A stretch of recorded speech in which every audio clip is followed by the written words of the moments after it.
You never know where Jeffrey and Bogg are going to land. Caesar's been killed! He was assassinated on the Senate floor! Find me Caesar's woman so she can share his fate. A gold coin to the man who finds her. Search for her! They might even land in Cleopatra's boudoir. But there's no time to explain to Jeffrey why that might be the greatest place in the world. Julius Caesar is dead and the conspirators are coming for her as well. Apparently the Omni is red because Cleopatra escaped from Rome and made it back to Egypt. I loathe Egypt. It's hot and it's dusty. Kill the Egyptian princess! But I have always loved sailing on the Nile. Here, put this on. But this is a slave's robe. I wouldn't be caught dead wearing this. You may be dead if you don't. This is no time to be snooty, Your Highness. There. There what? Come on. I'm not going to jump. Oh, yes, you are. By the time Brutus and the soldiers get to the balcony, our three have buried themselves in the hay and disappeared. As soon as the Omni is green, they hop out. Bogg says, "You'll be fine now. The coast is just over that hill." Don't leave me. As much as I'd like to stay, duty calls. Have you never heard of Queen Cleopatra? Bogg says, "Yeah, and I always hoped I'd meet you someday. But today is the wrong day. I have to go." Oh, boy. Come on, let's wrap this up. Bogg. Bogg! I'm reasonably sure he didn't mean to do that. What a kiss. All men promise their kiss will cause the earth to tremble, but I thought we'd drop in and say hi. your kiss, it really made the earth move. The earth didn't move, she did. But he won't convince her of that anytime soon. She's too busy deciding she doesn't want to go back to Egypt. She wants to be queen of this place. She's in New York in 1927. I want to see him explain why the place doesn't have a queen and what it has instead. And I want to hear him do it in ancient Egyptian. Lucky Lindy's landing!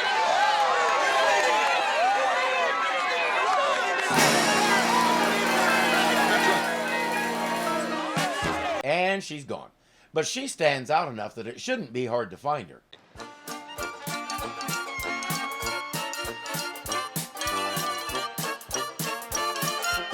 Unless she does that. And that.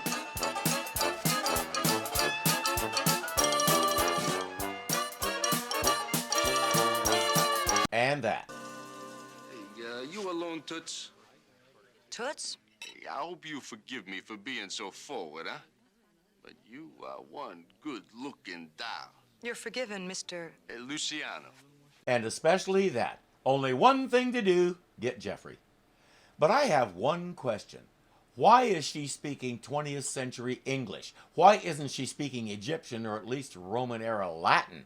Even if we assume the Omni has some kind of universal translator in it so Bogg and Jeffrey can understand people, she doesn't have the Omni and she's nowhere near it. So how are they understanding each other? Pheromones can only communicate so much. Jeffrey and Bogg have been searching all night without luck. Jeffrey says, as long as we're in the neighborhood, we might as well take a peek at Yankee Stadium. Bogg, this is all wrong. What else could be wrong? It's gotta be around here somewhere. What are you talking about? The stadium. Yankee Stadium. Jeffrey does some detective work and learns that Babe Ruth never gave up pitching to become the home run hitter he was supposed to be. He pitched for the Red Sox for a few years, then retired and went into vaudeville. Now we've got to go to the Red Sox, 1919 spring training. Hey, look, kid, we got Cleopatra 2,000 years at a time. I think that's a little bit more important. Bogg sets a personal record. He manages to say no to Jeffrey for almost 20 seconds before he caves in. The Omni's broken? The gear's stuck in the automatic mode. Ah, Days like this, I wish Voyagers had gone union. We don't get overtime pay, paid vacations. 1669, England. Flashing red. I wonder what's wrong. Blast! What's wrong is we need some comedy relief. That's Isaac Newton trying to sort out his theory about gravity. But he's not sitting under the tree like he should be, so the apple can't hit him on the head. Now, the part about hitting him on the head is a myth, though Newton himself confirmed many times that it all came together for him when he watched an apple fall from a tree. So he could just as easily watch it from where he is, but we must satisfy the myth of the hit on the head, even if it means messing with his head a bit. Mr. Newton, are you all right? I beg your pardon? Sunburn. Sunstroke. But it's been cloudy all day. That's worse. Much worse. They convince him to go sit in the shade of the old apple tree, and soon enough... Ouch! Blasted apple hit me straight on the head.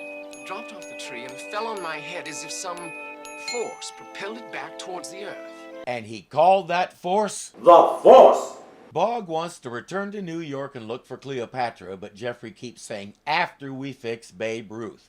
Bogg disagrees. Jeffrey, it's only a game. That's it. The apple was pulled by the Earth's gravity. That's it. Bogg. It's only an apple. And Sir Isaac doesn't even get to eat said apple. Off to Red Sox training camp 1919. Well, good morning, Mr. Ruth. I'm so pleased that you could join us. You're late. Well, I'm sorry, Mr. Barrow. But I don't need a curfew, and you know that.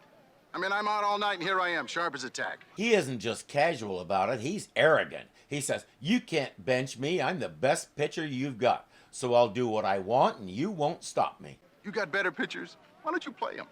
I'm better. Are you talking to me? Yes, sir. He should be. He says he was there when Abner Doubleday invented the game. You know he did that because he hoped someday he'd finally get to second base.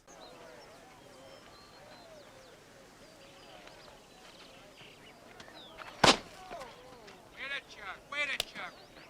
That boy. Hasn't been strikes yet.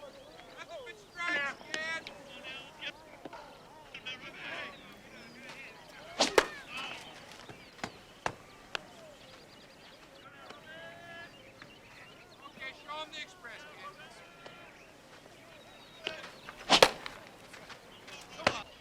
Well, I don't know what it is, but he's sure moving it around. Good thing the split finger fastball hadn't been developed yet. Their bats would explode in frustration. Well, babe, what do you think? Well, any fool can see he's good. Good, he's great. Now that I got a new ace, you're not going to be able to be a bad boy no more. Let's not get into that again. You Come miss on. one bed check and I bench you. He goes on to embarrass the Babe in front of the other players. Ruth decides maybe the team is better off without him. Bogg has an idea. Babe Ruth's the greatest player baseball ever knew. Come on. You were a hero to millions of kids. Yeah, I'm not the hero now. Your friend is. I taught him everything he knows. Does Mr. Ruth catch the implications of that? Did good, too. I mean, he went through that whole lineup and nobody even got a bat on a ball. No, Mr. Ruth does not catch the implications of that. What if you could hit those pitches? Come on. In fact, what if you could hit those pitches out of the park? If I could hit like that, I'd give up pitching tomorrow. Now Mr. Ruth catches the implications of that, after Jeffrey spells it out for him in words of one syllable or less. Let the training begin. Holy cow, look at that ball sail. That a boy, babe. Show this rookie. Nobody's ever gotten near that pitch before. Forget it, babe.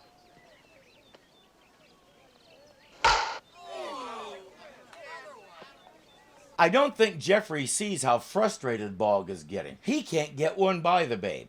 Jeffrey quietly plants the idea that if Ruth plays outfield instead of pitcher, he can play every day, and do that every day. That was great, Bogg.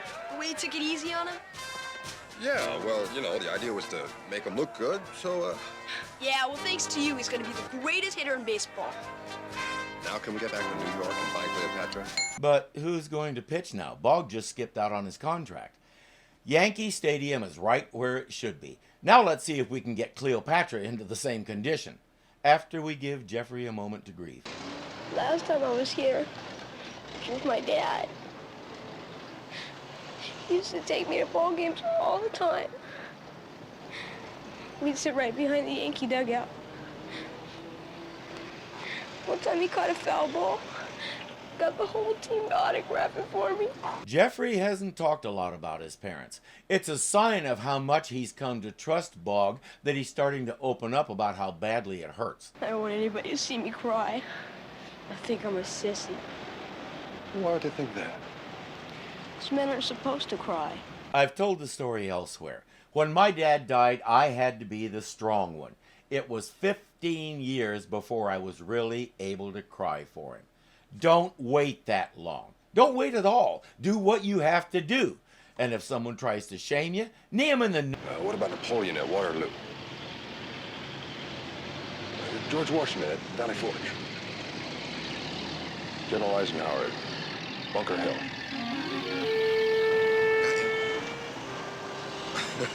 Another sign of trust. Bogg has become his parent, guardian, and best friend. And Bogg would be so lost without Jeffrey. Although he did just spot Cleopatra in a photo on Lucky Luciano's arm. Getting close to her may not be easy. He was one of the first original godfathers of organized crime, and by this time he pretty well ran New York while he raked in millions. No wonder Cleo's so smitten with him. Can I trust the rest of your accomplices? It's almost closing time. The only people left inside are a few loyal patrons and a couple of my trusted colleagues. Come on. Well, the less witnesses, the better, I suppose. Yeah, look, we're late already. Come on. No, wait. If I'm to be involved in a kidnapping... Shh! A kidnapping?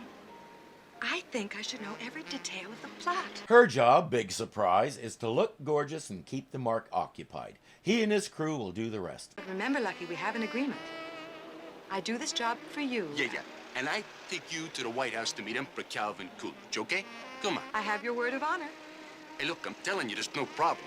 Me and Coolidge, we're just like this. It must be nice to have the ear of an emperor. Lucky sent me. We're closing. Lucky said whenever I was in town. Well, I guess you got time for a short one. Hey, no kids allowed. He's not a kid. That's the short one you mentioned. Kid goes where I go. I was too young. It ain't legal. It's prohibition, pal. Everybody's too young. I'm gonna call the cops. Are you? Valid point, sir.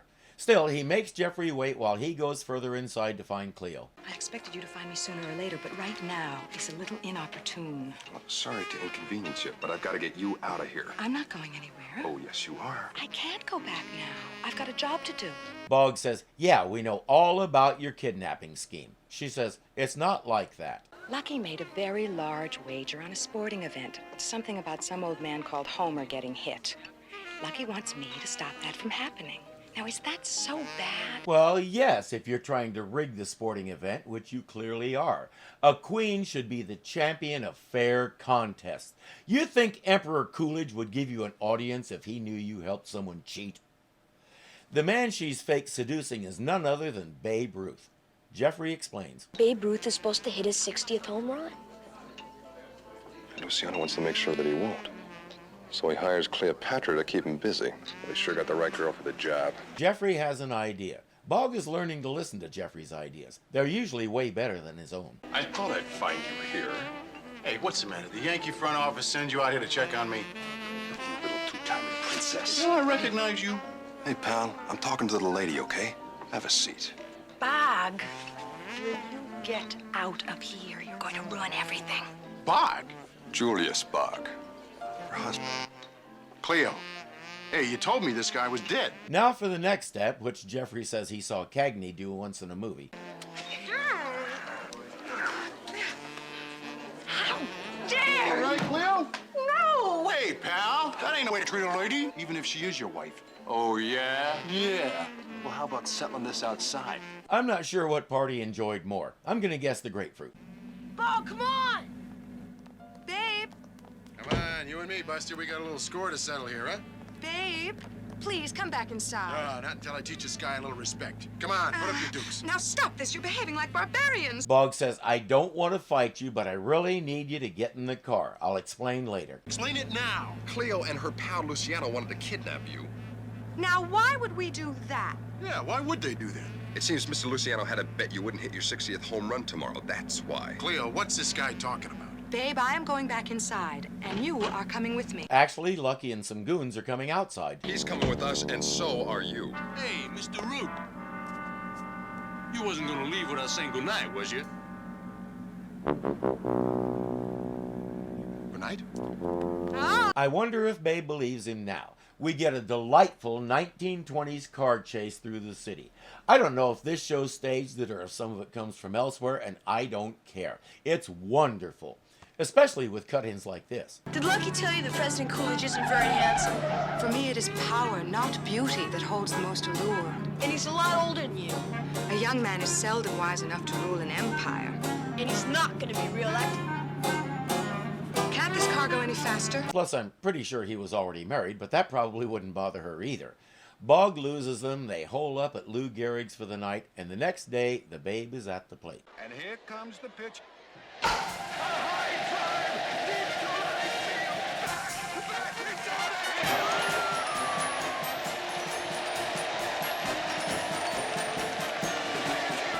It had never been done before, and he'd been trying for 6 years. Little known fact that really is true, not my usual nonsense. Not only did Babe Ruth hit more home runs than anybody else in baseball, he struck out just as often. That's what happens when you dare to go for broke every pitch. People remember the homers and forgive the strikeouts. Double-crossing little bimbo. Although sometimes they also remember the ton of money they lost because they didn't get to cheat. Bogg, I think I want to go back to my own time after all. Can you kiss me now? But it's not the kid. Shut your trap and hold on.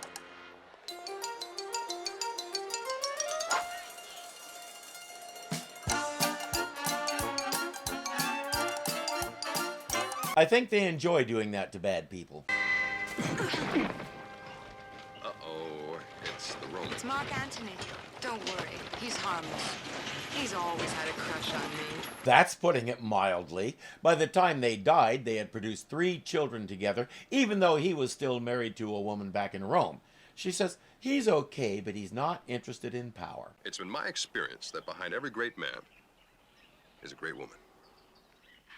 Power is an acquired taste. Maybe I could teach him to savor it the way I do. He did come to appreciate power. Specifically, he learned to appreciate that Octavian had more of it than he did. Translation, he got into a civil war and lost. Octavian changed his name to Augustus Caesar. The rest, as they say, is history.